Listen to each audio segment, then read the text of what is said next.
तमाम प्रबुद्ध श्रोताओं को, दर्शकों को, साहित्यकार बंधुओं को आपके अपने मदन यानी मधु का प्यार भरा नमस्कार। वंदनीय साहित्यकार मित्रों, मैं हाजिर हूँ एक और मूर्धन्य कलमकार साहित्यकार के व्यक्तित्व एवं कृतित्व को लेकर। और आज के कवि हैं आदरणीय उदय भानु जी हंस। हरियाणा के सर्वोच्च साहित्यिक सम्मानों सूर्य पुरस्कार जो 2004 में और हरियाणा साहित्य रत्न सम्मान 2009 से विभूषित अलंकृत श्री उदय भानु हंस, जिनका जन्म 2 अगस्त 1926 ईस्वी को हुआ, 50 हिंदी कविता के एक सुपरिचित सुसम्मानित हस्ताक्षर थे। वे सचमुच काव्य गगन के भानु तथा साहित्य सरोवर के हंस थे। वे हरियाणा के प्रथम राज्य कवि, हिंदी रुबाई के प्रवर्तक तथा राष्ट्रीय चेतना के संप्रसारक, गायक, रचनाकार थे।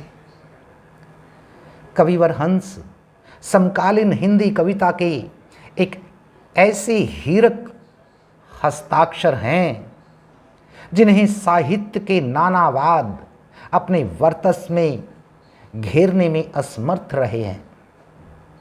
हिंदी काव्य गगन में प्रगतिवाद, प्रयोगवाद, नई कविता, नवगीत, साठोत्तरी कविता आदि अनगिनत काव्य आंदोलनों के नक्षत्र उदित और अस्त होते रहे, लेकिन उदय भानु हंस कमल पत्र की भांति इनसे निर्लिप्त अपनी लय और अपनी धुन में सहज भाव से कविता सर्जन में निरत रहे, लीन रहे।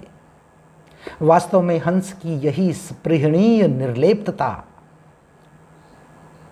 तटस्थता उन्हें साहित्य सरोवर का हंस बनाती है।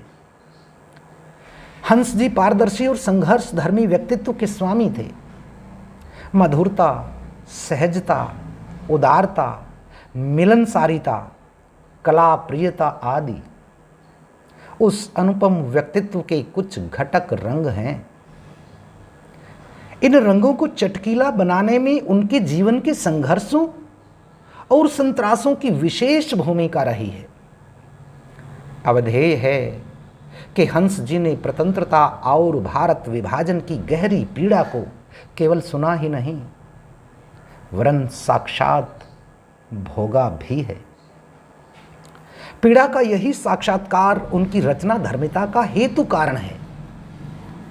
इस भाव सत्य, वस्तु सत्य को हंस जी ने कविता पीड़ा की संतान कहकर अंगीकार किया है।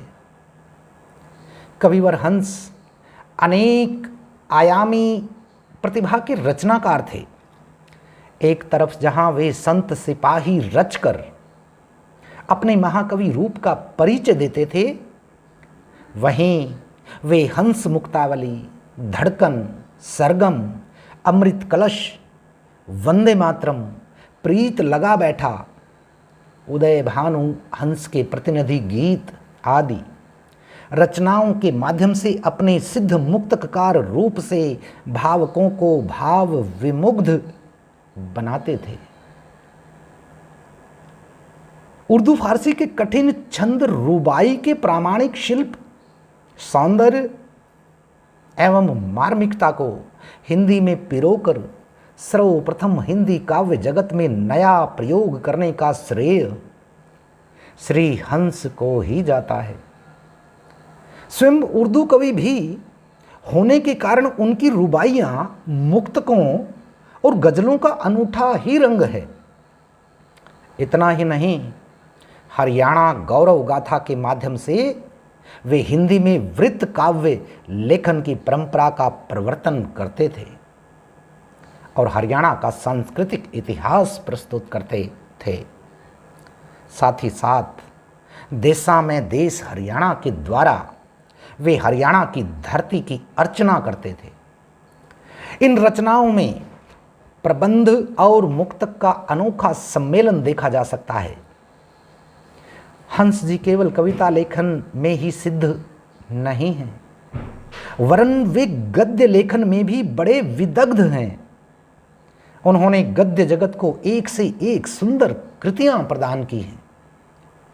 हंस उड़ा पश्चिम की ओर के माध्यम से सर्जक हंस ने अमेरिका और इंग्लैंड की यात्रा का वृतांत सहृदयों के सम्मुख प्रस्तुत किया है। उल्लेखनीय है कि यह विदेशी यात्रा का मात्र लेखा जोखा नहीं है, वरन इसमें इतिहास, संस्कृति, प्रकृति और सौंदर्य का जीता जागता चित्र है। ऐसे ही लेखक ने स्मृतियों के शिलालेख के माध्यम से देश काल अनुप्राणित आत्मकथ्य प्रस्तुत किया है।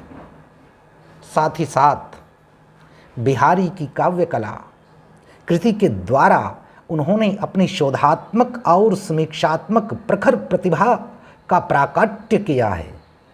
इतना ही नहीं, संस्कृति और समाज, हिंदी भाषा और साहित्य, साहित्य परिचय, हिंदी नाटक का संक्षिप्त इतिहास, निबंध रत्नाकर और हिंदी के प्रमुख साहित्यकार आदि कृतियां भी उन्होंने हिंदी भाषा और समीक्षा संसार को प्रदान की हैं।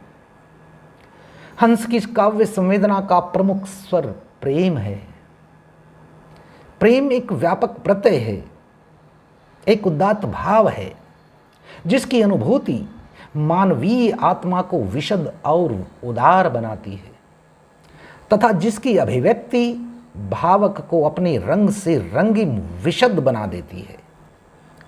सामान्य रूप से प्रेम का विषय अनुभूति का विषय है। उसे समझना, उसका भावन करना आसान नहीं है। हंस जी से परमात्मा का वरदान मानते हुए कहते थे कि इस मधुर मर्म वाले प्रेम की बोली को बातूनी जग समझने की सामर्थ्य नहीं रखता। काव्य पंक्तियों के माध्यम से उन्होंने क्या अपने भीतर के जो उद्गार हैं कैसे प्रस्तुत किए हैं, देखिएगा। प्यार हृदय की मधुर गांठ है, नहीं किसी ने जो खोली है, बातूनी जग क्या समझेगा, यह तो गूंगे की बोली है। प्रेम की गति दुर्निवार होती है, उसकी गति में बड़ी तीव्रता है। सागर पर्वत, काल पंथ, जाति धर्म, रंग रूप, भाषा भूषा आदि कोई भी तत्व उसकी तीव्रता को मंद अवरुद्ध नहीं कर पाते। प्रेम बाढ़ की नदी के समान होता है, उसकी चंचल गति को सागर से मिलने से कोई नहीं रोक पाता। हंस जी इस वस्तु सत्य को उजागर करते हुए कहते थे कि उत्कट प्रेम भावना इस संसार में कभी किसी बाधा को सह सकती नहीं। चंचल सरिता को तुम कितना मोड़ दो, पर वह सागर के बिन रह सकती नहीं। हंस जी मानवीय सामर्थ्य को भली भांति जानते थे। इसी कारण उनके मन में मानवीय शक्ति के प्रति अगाध आस्था थी। वैसे तो नर और नारी दोनों बराबर माने गए हैं, लेकिन बराबरी की उस दौड़ में वह नारी से ऊपर है।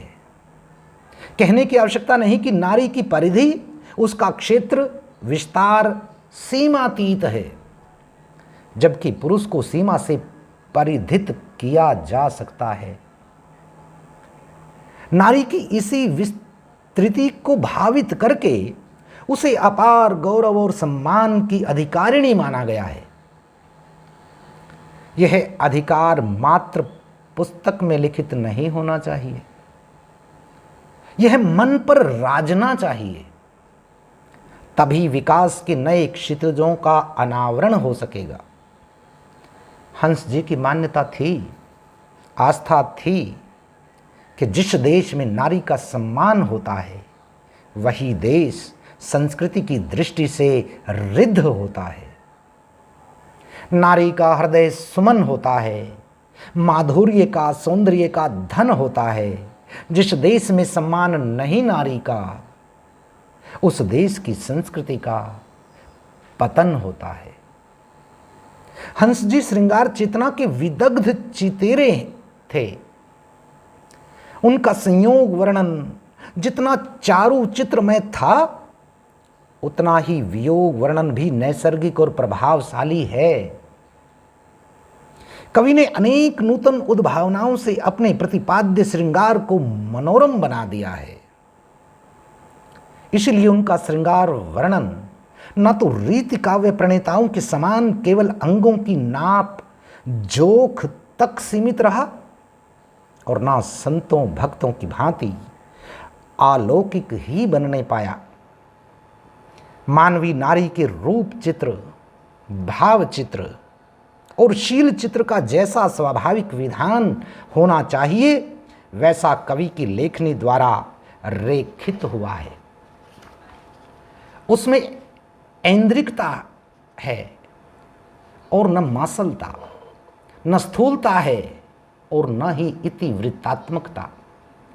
हंस जी का श्रृंगार विज्ञान, सर्वत्र ताजगी एवं जीवंतता की प्रतीति कराता है और वह यह भी बताता है कि श्रृंगार की शक्ति चित्त का सात्विक विस्तार करने में परम समर्थ है।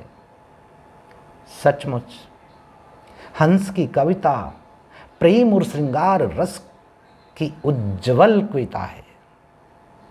कविवर हंस की कविता राग और रंग की कविता नहीं है, वरन वह ओज की भी कविता है, संघर्ष की भी कविता है, उत्साह और जागरण की भी कविता है। हंस जिस तीव्रता के साथ राग की कविता रचते थे, उसी तीक्ष्णता के साथ जागरण का भी उद्बोधन करते थे। क्योंकि हंस ने स्वतंत्रता जनित पीड़ा को साक्षात भोगा था, स्वतंत्रता कितना पराभूत करती है इसको समझा था। इसीलिए उनकी कविता में राष्ट्र और राष्ट्रीयता का ओजस्वी स्वर मुखरित हुआ है। उनका विचार है कि राष्ट्रीयता की मणिमाला की मणियां अनेक प्रांत हैं, इनके एकत्र रहने पर ही मनभावन माला बनती है और बिखर जाने पर माला को मनोमयता भी, स्वरूपता भी बिखर जाती है।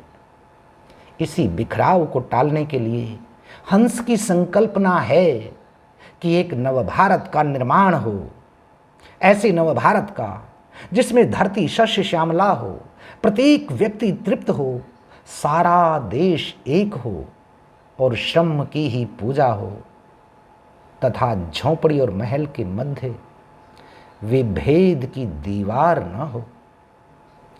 हंस जी राष्ट्रीय चेतना के प्रतिनिधि कवि थे, वे युगबोध के कवि थे। इसलिए युगीन समस्याओं तथा युगीन विसंगत परिवेश से वे रूबरू होते चलते रहे। उल्लेखनीय है कि आज की सबसे बड़ी समस्या आतंकवाद की है। आतंकवाद ने देश की नींव को हिला रखा है। देश की सारी शक्ति और चेतना इसको निपटाने में लग जाने के कारण सारी प्रगति थम सी गई है।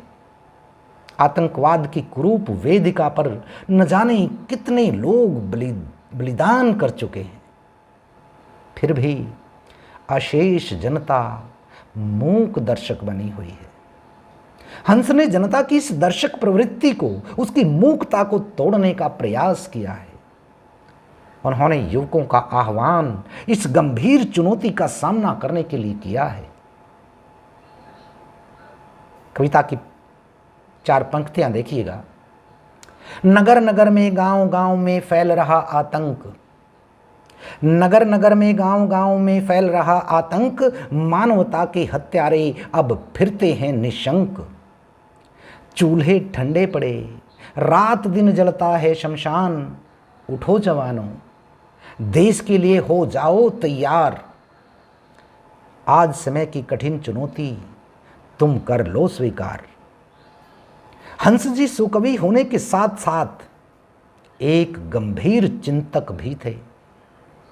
अवधेय है कि उनका चिंतन भारतीय दर्शन से अनुप्रेरित है। उसमें कर्मवाद का संदेश है, जगत की नित्यता एवं उसकी परिवर्तनशीलता का स्वर है। इन सब के निरूपण से कवि ने अपने पाठकों को गंभीर जीवन मूल्य की ओर गतिमान बनाया है। एक कविता में हंस जी ने जीवन की क्षण क्षण भंगुरता को कितनी सहजता से व्यक्त किया है कि आदमी का जीवन तो बुलबुला है पानी का, घर जिसे समझते हो एक धर्मशाला है। हंस जी संस्कृत धर्मी रचनाकार थे। उन्हें संस्कृत और संस्कृति से गहरा प्यार रहा। इसी प्यार के कारण एक तरफ वे संस्कृति का क्षेत्रीय स्वरूप स्वीकारते हुए हरियाणा गौरव गाथा, देशा में देश हरियाणा तथा विशिष्ट प्रबंध काव्य संत सिपाही की रचना करते थे। वहीं दूसरी तरफ संस्कृति का अखंड चिरंतन और शाश्वत स्वरूप अंगीकार करते हुए अनेक उदात्त जीवन मूल्यों का भी आरेखन और आराधन करते थे। कवि हंस वास्तव में नैतिक मूल्यों और जीवन मूल्यों के जागरूक प्रहरी रहे। उनकी कविता नैतिक मूल्यों और जीवन मूल्यों की कविता है। हंस जी की भाषिक भंगिमा बड़ी विलक्षण है। उन्होंने अपने भाव संसार को व्यक्त करने के लिए भावानुकूल शब्दों का विधान किया है। इसीलिए उनका शब्द संसार बड़ा व्यापक है और विस्तीर्ण भी हो उठा है। उनकी शब्दावली संस्कृति में पौराणिक, प्राकृतिक, सामाजिक, राजनीतिक, आर्थिक, सांस्कृतिक आदि शब्दावली का व्यवहार दिखाई पड़ता है। हंस जी की भाषा में मुहावरों, लोकोक्तियों एवं सूक्तियों का भी काव्यात्मक प्रयोग हुआ है। इनके प्रयोग से अर्थ की प्रेषणीयता और प्रभावमयता बढ़ गई है। संदर्भ बदलने के साथ कवि की भाषा की दीप्त और दर्प भी बदल गया है। हंस जी को किसी भी भाषा के शब्दों से कोई परहेज गुरेज नहीं रहा। वे हिंदी के ही नहीं, उर्दू, संस्कृत और मुल्तानी के भी विद्वान थे। उन्होंने यथास्थान अंग्रेजी के भी शब्दों का प्रयोग किया है। हंस जी अलंकारों के विधान में भी बड़े निष्णात हैं।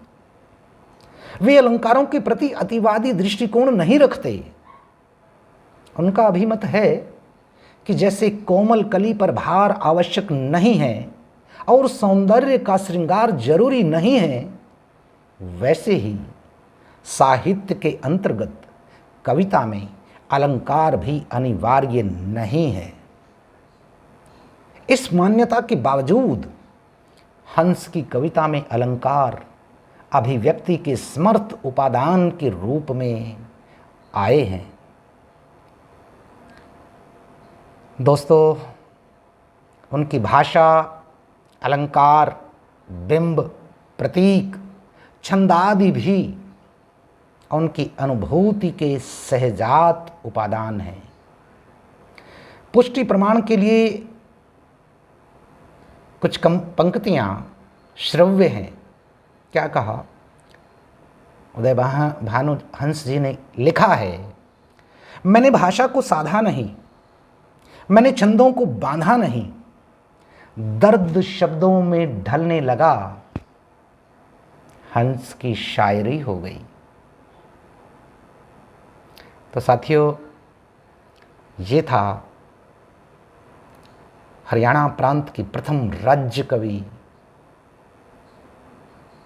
मान्यवर उदय भानु हंस जी का व्यक्तित्व एवं कृतित्व, जिसे हमने साभार लिया है प्रोफेसर राम सजन पांडेय जी के लेख से आप सभी मित्रों का, दोस्तों का, प्रबुद्ध साहित्यकारों का बहुत बहुत आभार।